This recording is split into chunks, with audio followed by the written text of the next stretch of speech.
Like in the morning, you should wake up excited and everything. But I was just up dreaded. drained. You know that Sunday stress? You like, why is the sun setting? Exactly.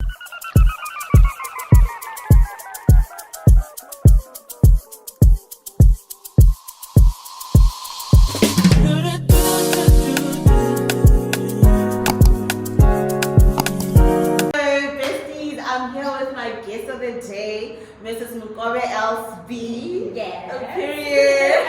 I'm gonna let her introduce herself. Okay. Hi besties, my name is Mukovhe LB and I am a mom. That's my biggest role. I take it so seriously. Period. I am a mom, I'm a data analyst, and I'm a child of God. I love the Lord. I'm a church girly. So yeah, that's just a little bit about me. Great! That was such an intro. So Mukovhe is also a YouTuber. I don't know why she let that out. You guys should definitely check out her channel.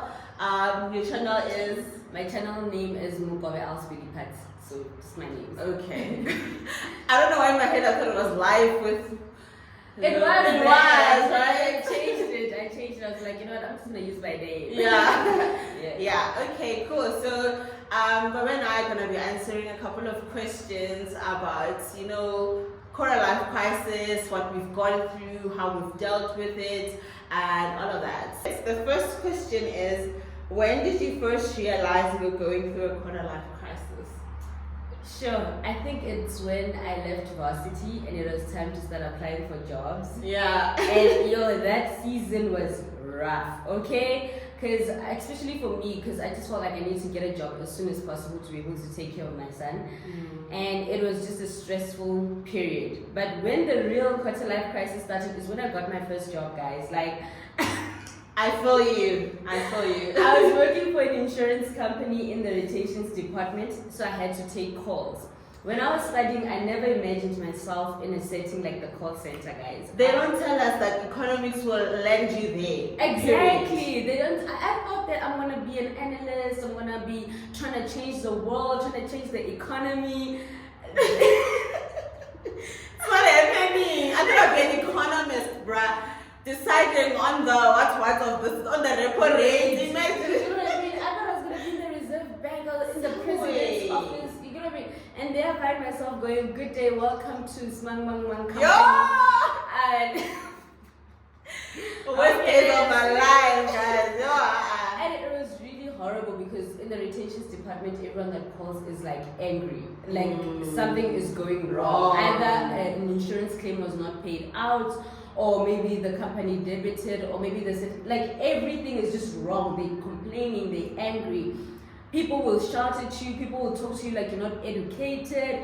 It was horrible. You get all this black backslash. Exactly. I remember there was this guy who once called me and he was shouting, and I was like, I explained the situation over and over, and I told him that there's nothing I can do about this. And then he was like, but yeah, you're the company's face right now. Who will I shout at? You have to take the fire, Mukovhe. You have to take the fire. Wow. After that day, I realized that I am in the wrong place. I'm in the wrong environment. This is not what I went to school for. And I was just thinking, how am I going to get out of this cycle? Because every job that I'm looking at needs you to have some kind of experience. Yeah. And like every job that I apply from here is going to be sort of like client services or call center because of experience. Yeah. So it became like a downhill from there because I was depressed. Every morning felt like I'm going for war, literally. I come back in the evening, I can't touch anything. So then, because of that, I started realizing that maybe I'm going through a quarter life crisis because my body was no longer responding the way it should. Like in the morning, you should wake up excited and everything, but I was waking up drained. You know that Sunday stress? You like, why is the sun setting? Exactly, and like you just like your body sort of gives up on you as well. Like you're always depressed, you're always tired. So that's when I felt that okay, maybe I'm going through a quarter life crisis because I don't even know what I'm doing anymore. Yeah. When did you realize you're going through it? For me, I'd say it's very similar to you. My first job was in, what do I call that? I would say insurance sort of something. Because we had to call clients to sell them this thing, and yeah, I have to find my own clients and call them and make business. If I don't get people, I don't get paid. I get a basic salary, which is still not a lot of money. Yeah. And I feel like at first I was excited because they hit me up on LinkedIn. I'm like, yeah, I've got a job, let's go. And that's right after my final year. So I'm excited, you know. And then I get there and it's not it. It's not it. Like, you know, they condescending. It's just like, it's not an environment for me. I love talking, but I don't like talking for a living. Like, not like that. You know, like, you know, they make me feel like all of that I went to school for was for nothing. Like, I'm good for nothing. And then my contract was for 3 months. It's 3 months probation. They gave me 3 months probation, then they extended it with 2 more months. I was just good for them, happy for the money, because the basic salary was still something. Yeah. Even though I'd get 1 or 2 clients that would bring in maybe an extra 1K or something. Yeah, but then within 5 months that ended, and then I started a new job. That was the beginning of the end. You know, that's when I feel like when I was at my first job for 5 months, right? I didn't understand what was going on. I didn't understand. I didn't think it was quarter life crisis. Just feel like, it's, you know, first job jitters, you're still unsure, you know. And then I got a real job that felt like a real job where you have a real salary. It's a real job, you know what I mean? But I'm there, like Mukovhe said. Hello, I'm so. I work at so. How can I assist you? And then they scream at you, and I'm just like, you know what? This is not it. And the fact that you must have certain deadlines, and you know you must reach certain levels of what. I was like, I started feeling it. Or you know what? This is not for me. This is not for me. I don't like talking to people, and this won't last. Because I started resenting my job. I think everybody could tell. At one point, people thought I was an introvert at work. And you're not. And I'm not. I'm far from it. I'm far from it. Like, people thought I was an introvert because I feel like maybe I was slipping into depression. Like, I hated being there. They could tell. They're like, oh, Angel, you're not even happy. Are you happy? I'm like, yeah. But my face doesn't lie.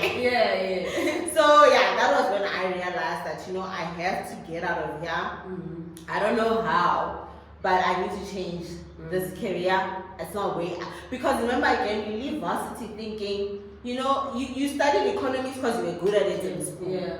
You continue with it in varsity. So now you are figuring it out. Okay, I didn't think ahead as to what do people do with those degrees afterwards. So yeah, no, that was the turning point for me. But what were the main triggers or events that led to your quarter life crisis? I think for me, just with me, my situation is a bit different for the fact that I have a child, right? So for me, everything is all about my child. Am I providing for my child, everything, stuff like that. So for me, the moment I started working, already I wanted to make a lot of money. And in that job, like you said with yours, we also had like a basic salary, and then you get commission and whatnot. And I wasn't good at the commission stuff. I'm not a salesperson. I can't sell you. I can't bag. I struggle with begging. It's like, if you like, leave. Yeah, if you like, cancel that thing. I'm canceling. You get what I mean? I'll try and talk to you a little bit and save the day, but then if you're like, ma'am, close that thing, I'm closing that policy. I'm not gonna negotiate and stuff like that. So I wasn't even good at the whole commission thing. So then I was making commission when I started, like I'd make like 3K and whatnot, and then when they realized that a lot of people are making commission, they take up the KPI, right?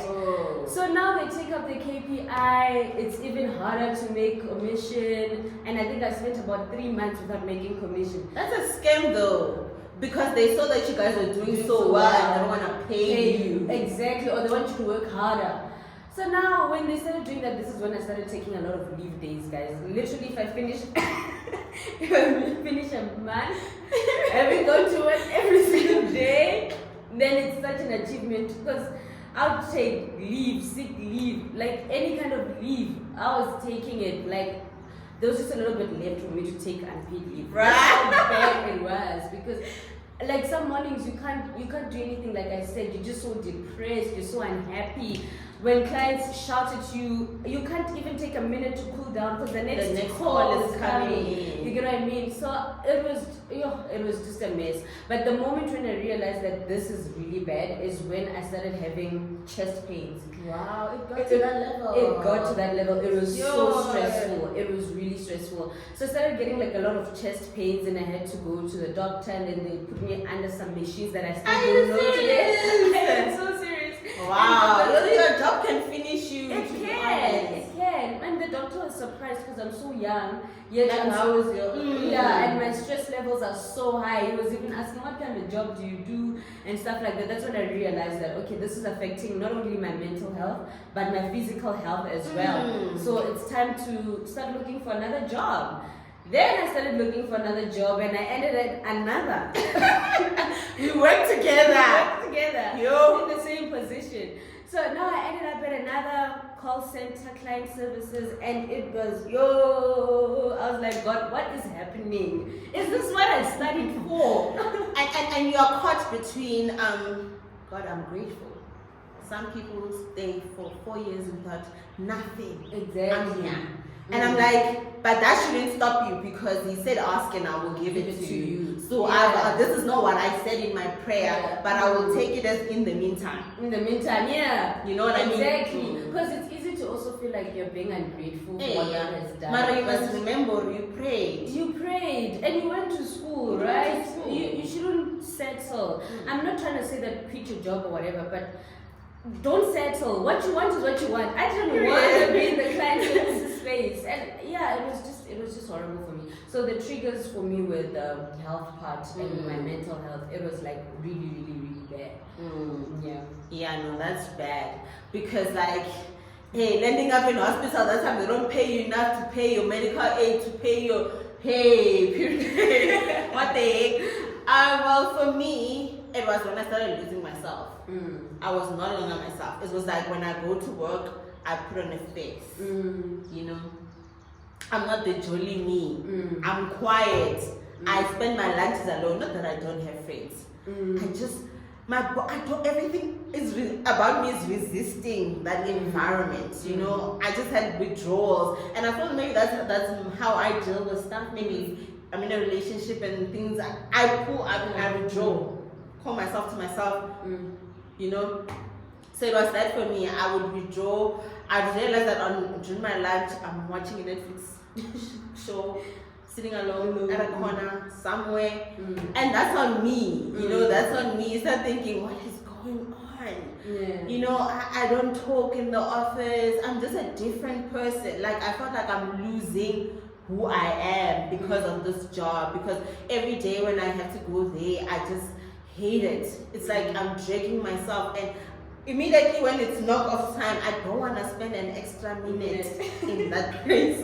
Like they even have drinks and whatever, and there'll be times I'll be like, I don't care for your drinks, I want to go, because I also feel like that company culture is also too, what do you want to call this, like they're trying to make you a fool. Like they can't compensate you in the right way, but they throw parties so that gaslight you. They gaslight you into thinking I work at a nice place because of the fun things that happen. You understand? But for me, that was it, and I also feel management.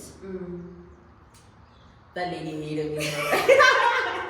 No, it was too personal. It was too personal. And for me, I didn't understand because I'm like, first of all, we're not age mates. We don't want the same things. But she has it in for me, you know? I'm like, why? You know, every time. And also because, baby, like I said, I struggle with begging, and I call a spade when I talk. So maybe I was not like others who would go into the office and would keep quiet when questioned about something. I would stand up for myself and say my truth, you know. And I think that also caused a lot of hostility. It was not healthy. It was not healthy. Now it was like I'm talking too much about that place, but I don't want to. This is not about that. But yeah, I think for me it was just I was losing myself. I was no longer myself. I was not happy. Yeah. How did you cope with feelings of uncertainty and being stuck? I think for me, prayer, prayer has carried me. Yeah. Like if there's one thing I believe in, prayer. It's prayer. I will pray. Okay. Yeah, He'll answer your prayers. Like I feel like there's so much you can do by yourself. But it's not enough. It's not enough. It has to get to a point where you have to give it to God. You know, like it becomes too heavy for you to carry the burden. So for me, it was a lot of prayer and calling home. For some reason, calling my mom also helped. Like I would always complain, call her and ask her to pray for me, you know. So I think speaking about it helped, because the more I spoke about it, the more I let out what was in my heart, and people could advise me. And the only thing that I didn't like about going through that phase is the fact that I ended up even dropping out from my honors, right? So I started first year honors, and then first semester, sorry, not first year. So I started my first semester in my honors. But then because I was so frustrated with what was happening in my career, I was like, this degree is useless. So I quit because of that. So I did my first semester done, and then I stopped. I was like, I'm going to look for something else to study. Because this is not working, right? But the more I spoke to people, the more my eyes were opened up, my perspective changed, and I realized, okay, it's not that bad. I can try and mix this and mix that to get to the career that I want to get to and do what I love. So speaking to people really helps. Asking for advice. Don't be afraid to go onto LinkedIn and see someone who studied what you studied and they're doing what you want to do. And you reach out. And you reach out and say, hey, how did you get there? What did you do? Because it's so helpful. So I think speaking to people really helped. Like I said, prayer and fasting and reading the Word of God. I even got to a point where I had affirmations like, life will get better. Because you're really losing yourself. Exactly. And you have to remind yourself who you are. Exactly. And you have to remind yourself that God has great plans for your life. This is just a season maybe where He wants to sharpen your character. Maybe He wants to teach you something. You know, seasons come and go. So don't give up in that moment. So I listen to a lot of motivation as well. A lot of motivational talks, videos, YouTube, guys. Literally, till today, if you open my YouTube, you're likely to see more podcasts that are to do with motivation. Because for me, it's like life is always going to be happening, guys. And you may overcome this one thing today, but tomorrow you're going to face another one. So you need to keep yourself encouraged and motivated. So talking to people, prayer, and listening to motivational videos and stuff like that, that really helped. No, I have to second you on that one, because even for me, I think prayer played a huge role.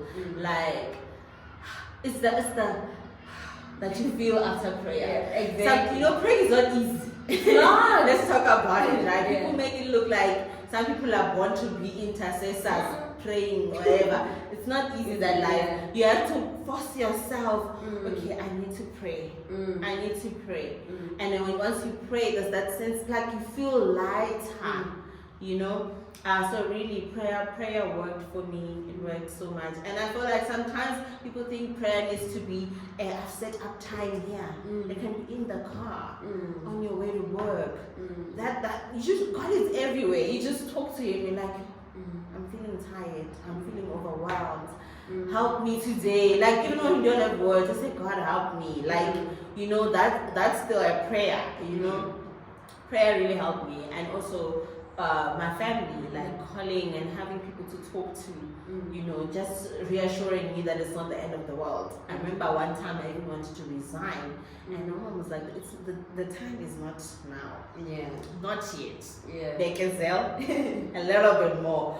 So it helps to have like people to talk to who will, shed some light, help you see things differently.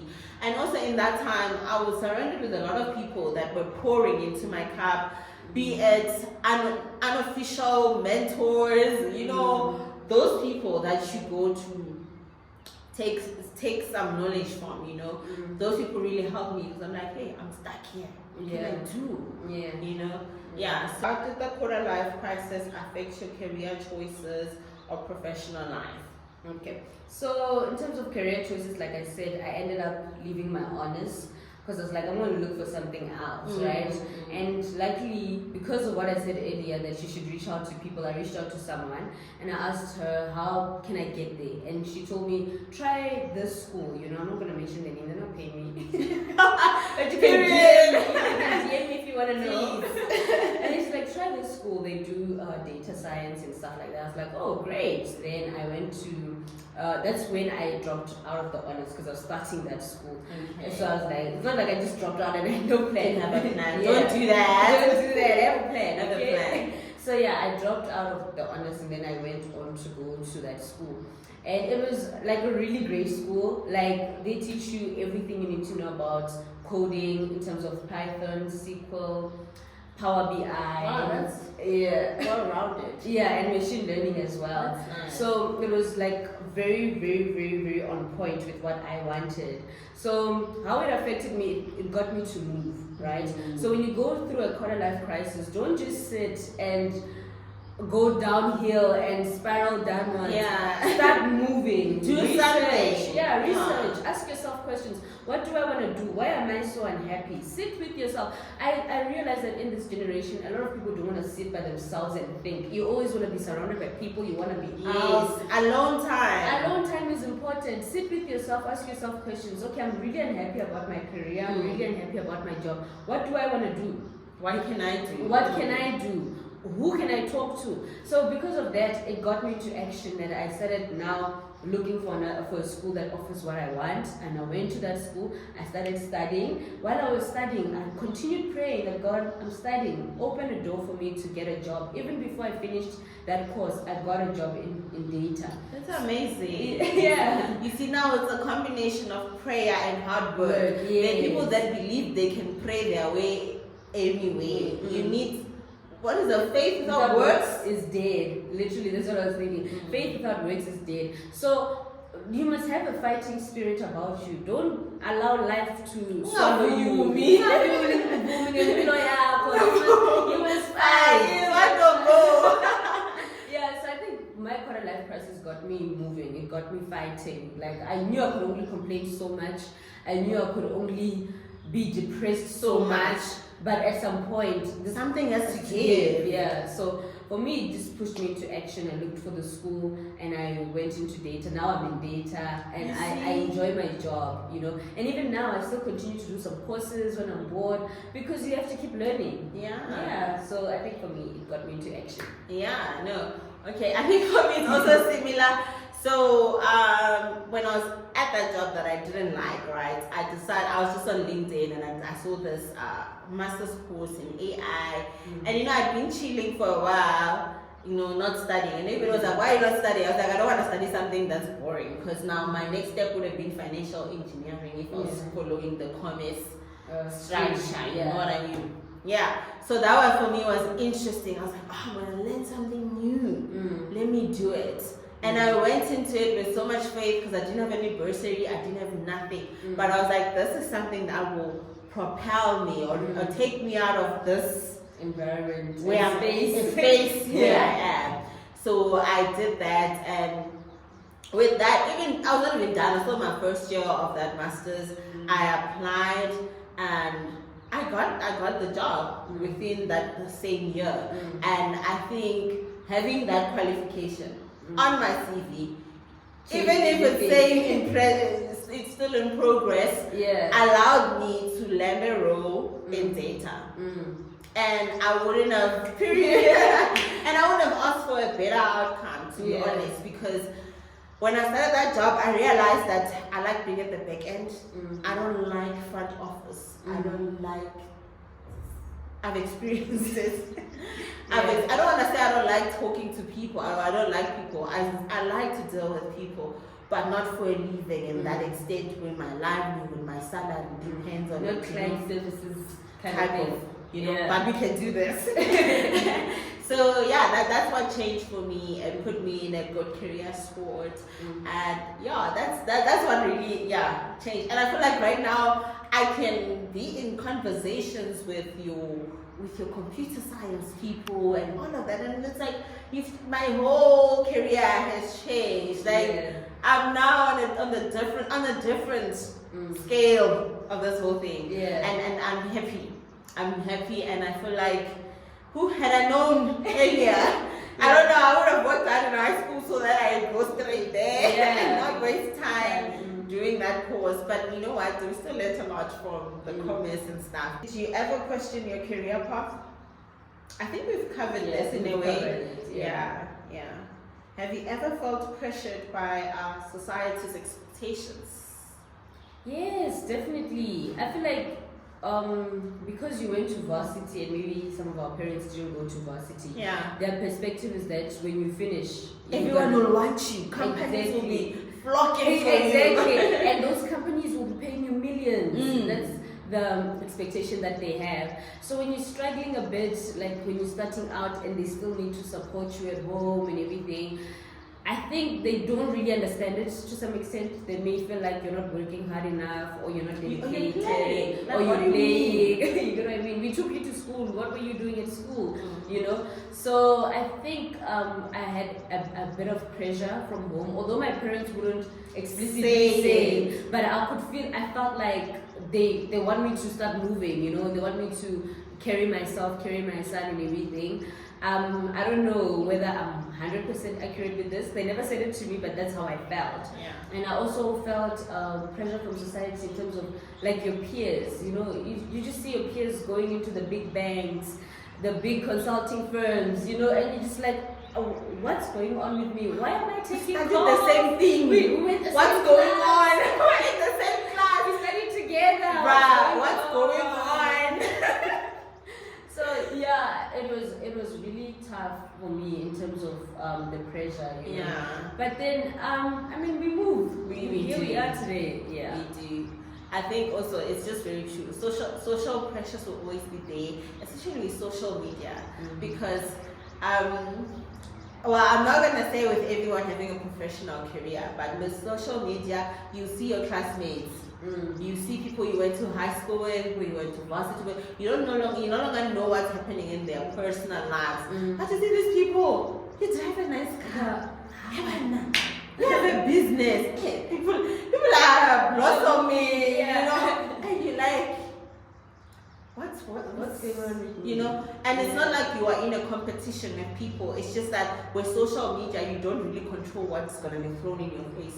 You might be scrolling, looking at puppy pictures. Next thing, they throw your neighbor who's doing well. You know what I mean? Yeah.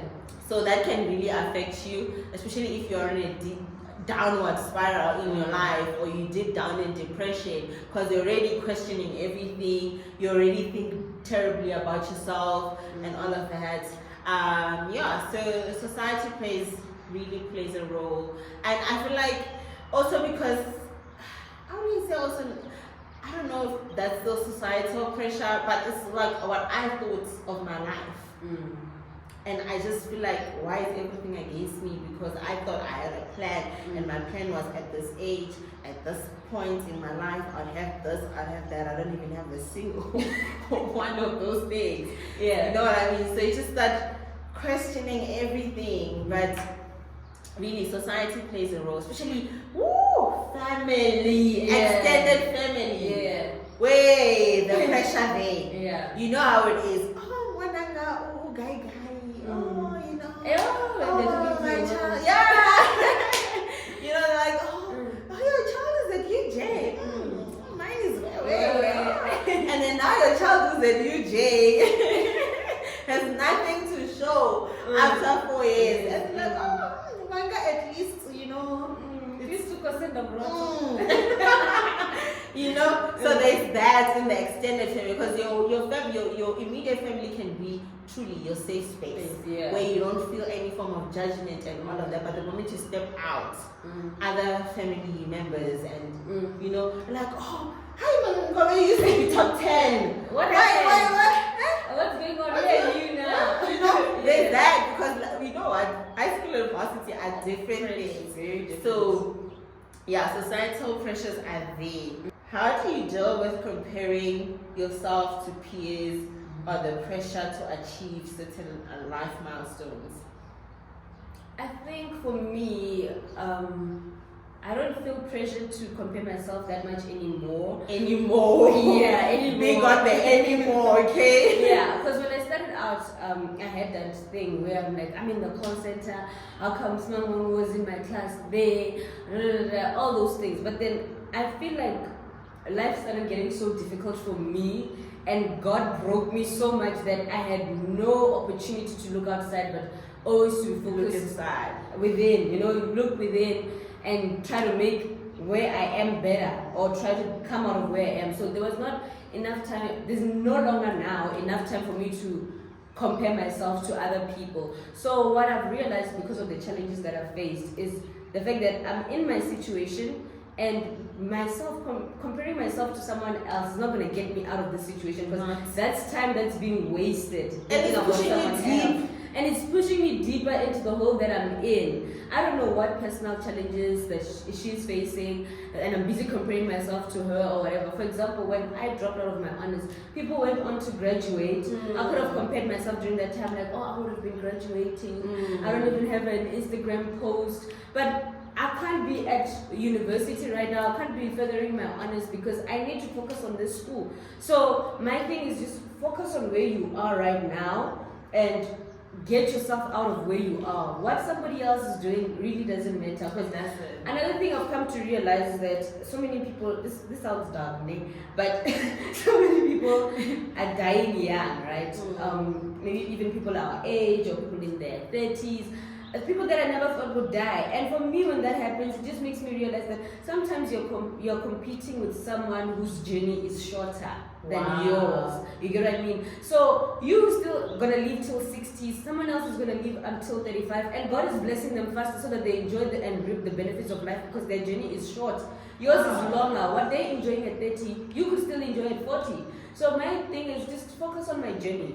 I don't know where you're going or how long you're gonna go, how long it's gonna take you to get there, but let me focus on me. So I think social media is the one thing that makes us compare ourselves the most.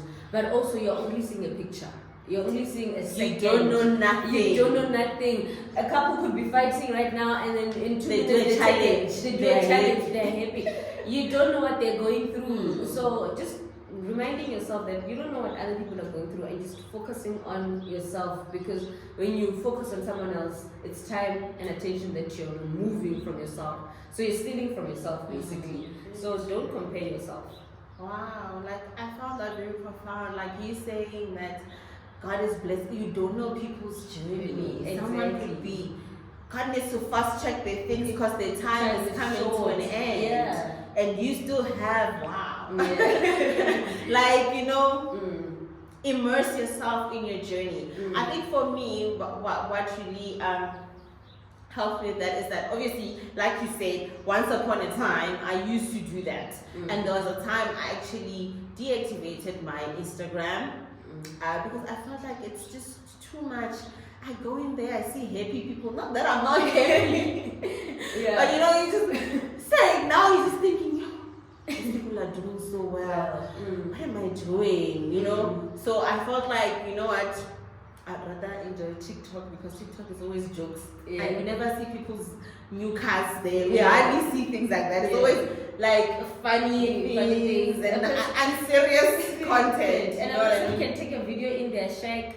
They don't care. I think that's what I was going to. Yeah, it just shows you that your situation should never be a determining factor. And on Instagram, everybody's perfect. It's like, wow. You'll never catch them without nails on because they're too perfect. Like I'm just like, I'm not that person. And I had to go rediscover myself and came back, and now I don't care. I even deactivated the likes thing because I felt like at one point it used to get to me like, I have a lot of people following me, but they don't like my pictures. Oh, this person's picture is getting, you know what? I don't care now. Even if a picture I know it will do well, I still switch off the likes because but I think the comparing thing is real. But now what I've told myself is to enjoy my path. enjoy my journey.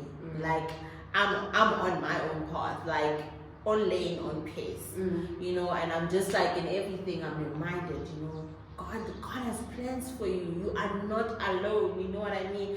And someone's plans and your plans, because I feel like at the end when I reflect, you know, when you're going through things, you might not see that this is God's plan. Yeah. When you reflect at the end, you're like, God really took me through that. Like I came out on the other side and I'm the blessed one now, you know? So I should just be grateful for my journey and cut out all the noise, focus on my path, you know? Yeah. What impact did this crisis have on your mental health? I think you already touched on it with that. For me, the one time I felt I really got depressed was at my first job. I couldn't afford to get an apartment. You know when you stay with people, all of that, it's not easy. It's not easy, and you have a vision of your own. Like I would have wanted to have a job where I can have my own place, have my own whatever, everything, you know, and having a job that doesn't give you full independence, and you just like I've worked so hard to get here and I can't even, or maybe when the salary comes in, it's gone. You can't even do basic things. You can't, you know. So 2021 I did go into a mini depression. It was bad. But I read the Battlefield of the Mind by Joyce Meyer. I don't know if you know that book. It really helped me because depression is a battle in your mind. The enemy attacks your mind. He makes you think negatively about everything. And if you can fight off that negative voice, you've won. What advice would you give to someone who feels lost, unsure of their directions? I think I'd say the most important thing is to sit by yourself, guys. Sit by yourself and ask yourself questions. Why am I feeling like this? What brought me here? How can I tackle this, right? Ask yourself questions about what you can do about the situation and how you got to that situation. Once you have the answers, you're going to realize that, okay, maybe I'm limited here. I can't do this, I can't do that. Then you pray about such things, the things that you cannot do. You pray about it because there's only so much you can do. You pray about it, you pray about your mental health, you pray for strength, you read the word of God, and you read books, because these books really do help. These self-help books help you see a different perspective, see things differently. So read books and be in pursuit for getting better. That's the first thing, because quarter life crisis will definitely deal with your mental health. You need to make sure that you get better and you fight. Don't give in. Do not give in. Keep fighting. So I'll definitely say sit with yourself, ask yourself questions, pray about it, and get into action, guys. Don't just sit there like, there are no opportunities. I've been applying, I'm not getting a job. Think of business ideas. People are selling stuff on TikTok. Every time I scroll, there's no way I will not come across a person selling something, even if it's just hair food, even if it's a shirt, something. Think of something, and don't think of yourself too highly. Like thinking of yourself, I can't do that. Like when I was at my first job, I even had a business. I still have the business. I just put it on pause a bit because there's some things that I want to change. But I even got to a point of starting a business because I realized this salary is not going to help me. So you need to think out of the box and don't think yourself too highly, because today you could be like, I'm not going to take a call center job, but look at what the call center jobs have brought us. You get what I mean? Because in the interview you can be like, you can talk about your experience, that the fact that because you worked with clients, you know how to negotiate, you know how to relate to people, you can communicate better, written and spoken communication, and those little things go a long way. Those little experiences and skills could be what sets you apart from a person that has been in the industry for a while. You know, they just like the fact that you are able to retain clients. For them, it's a big thing. So don't think of yourself too highly. Do what you need to do to get that bag. Even if you have to sell magwinya, girl, get in the streets and sell that magwinya to get the capital to do what you want to do. You get what I mean? If you need to go to school, and you have some savings, but you're like, no, I don't want to drain my savings. Drain your savings. I paid for my course. it was like 46,000. I had to pay for it. I'm still paying for it, and I was still paying. Exactly. I was like, I'm not gonna wait for someone to come and save the day, because you may be waiting for a bursary, you don't get it this year. Next year you don't get it. Next year years are going. So do whatever you need to do. Sacrifice what you need to sacrifice to get yourself out of that situation. Guys, it's too tough here. I don't know what to add. But honestly, I think put yourself out there, like Mukovhe said. Like, you never know. I know people on TikTok who have only, been to school for one semester, one year, but they're thriving. It could even be content creation. Like us now, who knows, maybe in 5 years' time, a full-time content creator, and data science is a side hustle. It's you never know. So just put yourself out there and don't let your current situation determine your future. And pray. Let God be at the center of your life. He said He will direct your steps. Let Him direct your steps. That's so good. What are the most important lessons you've learned from this experience? I think number one has to be humbling myself. That call center experience humbled me. It really humbled me. So I've learned to humble myself, not to think myself as too great. Because if I thought of myself as too great, I wouldn't have gotten here, because I would have never started working. So I think that be humble everywhere you go, even when you're talking to people who work in the call center. Don't just shout at them, guys. You're talking to educated people. Some of them are even more educated than you. So you must be humble, even though MTN or whatever brand or they whatever, can be annoying. even though they're annoying you, just say, listen, I'm not interested. And if possible, can you remove me from your database, because I get calls every day. Don't be like, you guys are calling me every day. No, guys, no, be humble. Be humble. Treat people with respect. And so that's the biggest thing that I've learned, like being humble. The second thing is patience. Your time is coming. Your time is coming. God has a plan for everyone. Exactly. Our mates are getting married. People, your time, everything. Don't ever sit there and be like, when my relationship, when your time. Everyone has a certain time planned for them. Exactly. So if, for example, you're having a quarter life crisis about marriage, work on yourself.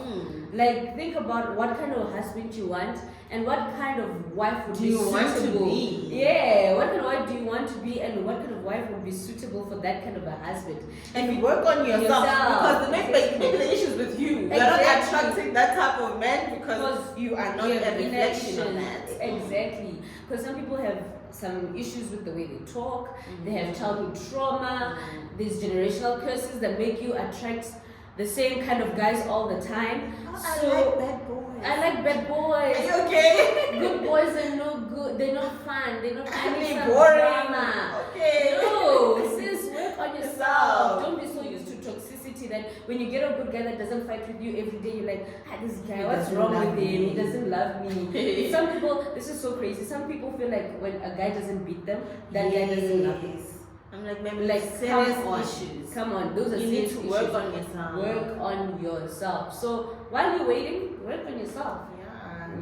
So I think at this whole point I'm just echoing what Mukovhe saying. But really work on yourself. I think I'd like to mention Mukovhe's video.